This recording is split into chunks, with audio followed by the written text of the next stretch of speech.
Hey guys, welcome back. Today we're taking a look at a Bowser locomotive. Don't get many of these to review, but today we're taking a look at the GMD SD40-2F and CP rail with sound. Now this is also known as the Big Red Barn, I believe.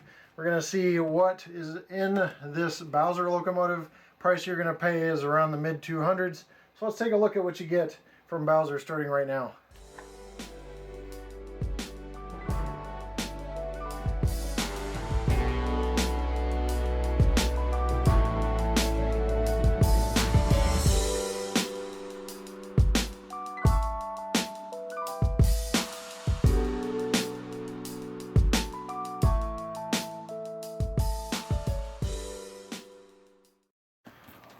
Quick unbox here. It's got a plastic sleeve on the outside. You've got a insert with some manuals talking about the ESU LOKSound decoder with functions and CVs, and also it looks like lubrication instructions for the locomotives and a website on Bowser you can go to get more details on the locomotive. More manufacturers are going to this casing where it's actually screwed into the bottom. It looks like that's what we have here.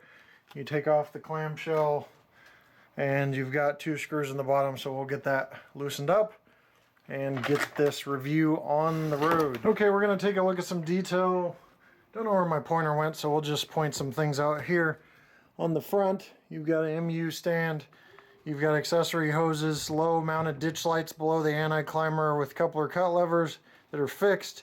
Pretty sturdy handrails from what I can see with the safety chain, and an actual handrail in the front here attached to the stanchion.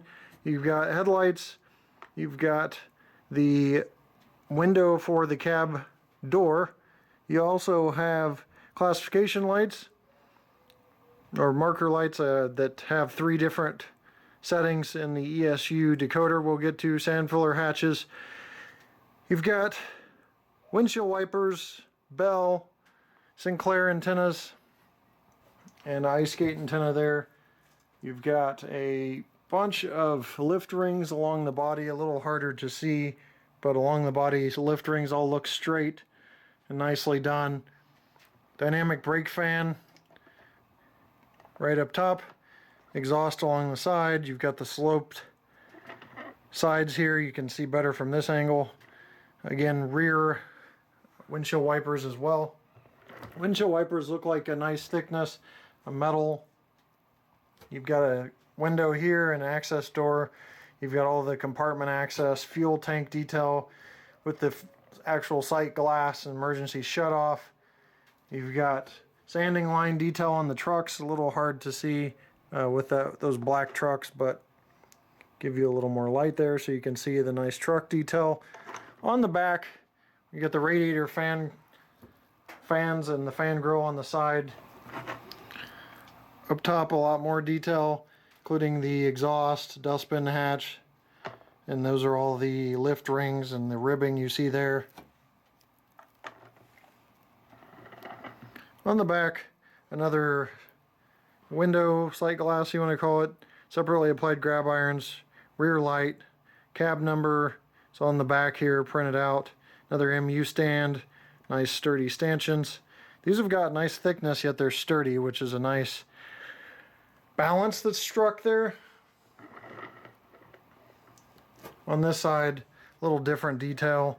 You've got another two sight glasses and access doors, all the compartment accesses, radiator fan grills back here, crew entry ladder to the compartment there. And that's about it for detail on this locomotive. Let's take a look at some other functions and factors. Alright, I'm going to go ahead and start this up with F8.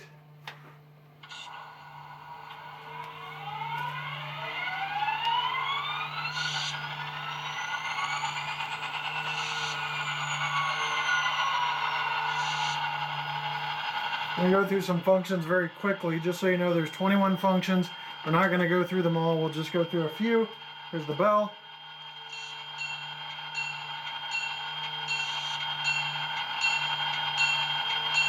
Playable air horn.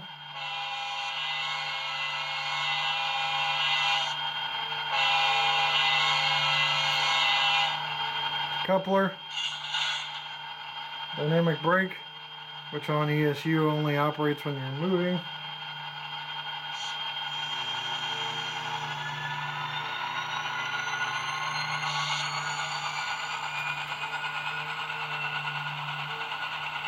A little hard to hear. Class lights we'll take a look at when we're closer with a little more darkness. F8 turns the sound off or shut down where it has the spitter valve go for a little while after. F9 is drive hold, which you can actually rev up the engine while it's being held in place. It's one of the nice features of ESU. It's recently incorporated. As you can see, I'm revving it. Now if I let go of F9, it'll take off on me. I'm not going to show that just because I don't have to get it back in place. It's just wasting time, but trust me, it does it. I tested off screen to double check. And there's a bunch of other sounds like handbrake wheel, handbrake ratchet, spitter, sanding valve, compressor, fast spitter valve. So at least you hear it rev up a little bit there with the F9 drive hold. Let's go ahead and take a look at those lighting packages.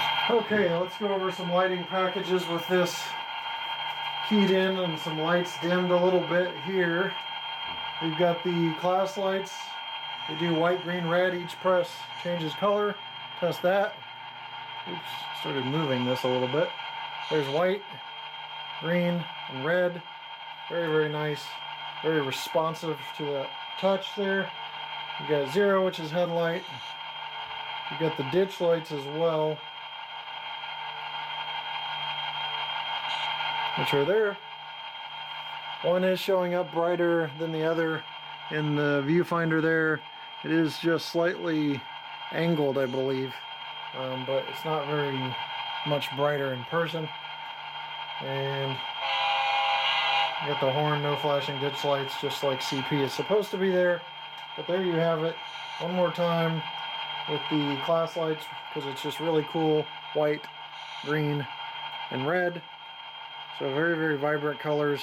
For those of you who don't know, I am colorblind with red and green, and I can even tell that's white, green, and red, or color deficient. So a little hard for me to tell, and they're very vibrant, even I can tell. All right, we're gonna go ahead and move this thing. It's 126 speed steps on my MRC Advanced Square Elite.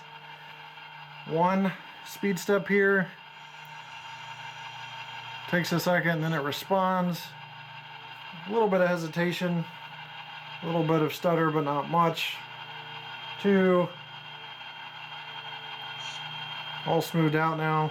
That's out of the box with no configuration variable changes. 3,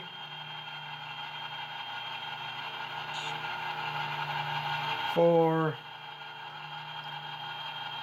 and 5. Going in reverse here. 1,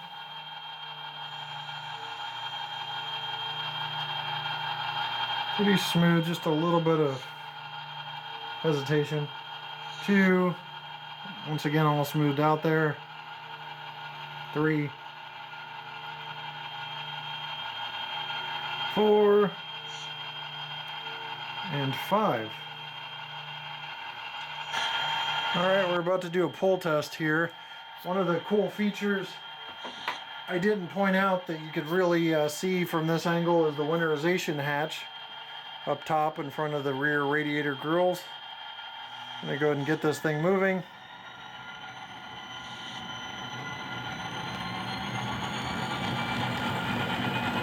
It's like 3.5 ounces, just dropped to 3.3. So that is about 45 standard size HO scale freight cars. Pretty good. Winterization hatch is there. Probably just out of scene here. Let's see. Got the horn as well, so sometimes I miss some of these features. Alright, finally found my KD coupler height gauge there. There you see it for yourself. Appears to be dead on. Going to the front.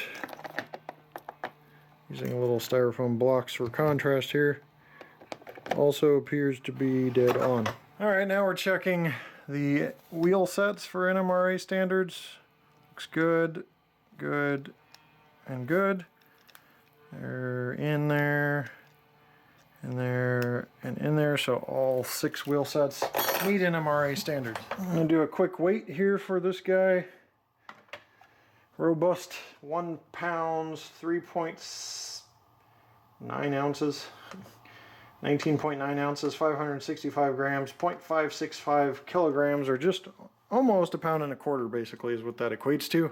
Well, that's going to do the review on the Bowser Big Red Barn, as we call it. Very, very nice locomotive, very nice features, including the lit classification lights, white, red, and green, and the fact that it's got ESU sound. Very, very durable body. No parts broken out of the box, no parts flying out of the box. Sanding lines and truck details seem to be durable as well. And it ran pretty smoothly at only 2 speed steps.